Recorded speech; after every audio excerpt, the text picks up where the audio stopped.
মাগো মা এই যে ঠোঙ্গা দেখতাছো না মা, এই ঠোঙ্গা ছোট ছোট করে সাইজ করে রাখতাছি। এই যে মুরগি মুরমু, এই যে মুরগি, এই যে দেখো মা, তুমি আবার মনে করো না যে আমার মুরগি।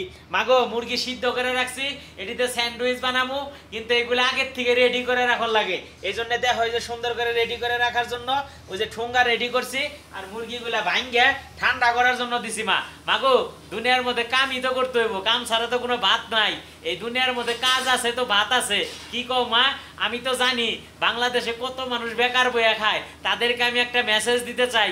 এই দুনিয়ার মধ্যে আপনি যেখানেই থাকেন না কেন, কাজ ছাড়া আপনার বাবা এবং কি মা, আত্মীয় স্বজন, পাড়া প্রতিবেশী কেউ আপনাকে ভালোবাসবে না। তাই বলতেছি কাজ করবেন, নিজে ভাত খাবেন ভাই। আমি একজন ছোট মানুষ, অনেক ছোটোর থেকে অনেক কষ্ট করে বড় হয়েছি, এখন পর্যন্ত বড় হইতে পারলাম কই? কারণ এখনো আমার দেখা গেছে ঠিক মতো কামাই রোজগার করে নিজেরটা নিজে চলতে পারি না। আমার মায়ের স্বপ্ন আমি পূরণ করতে পারি না। আলহামদুলিল্লাহ আপনারা দোয়া করবেন, যতটুকু আছে আলহামদুলিল্লাহ, তারপরে যতটুকু পাবো সব হচ্ছে আমার মায়ের জন্য।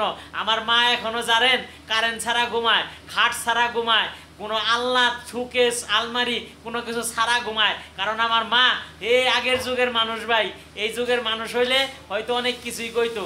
আলহামদুলিল্লাহ দোয়া করেন সবাই আমার মায়ের জন্য।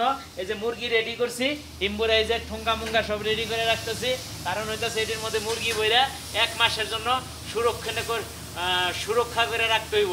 ঠিক আছে, ভালো থাকবেন সবাই, আসসালামু আলাইকুম।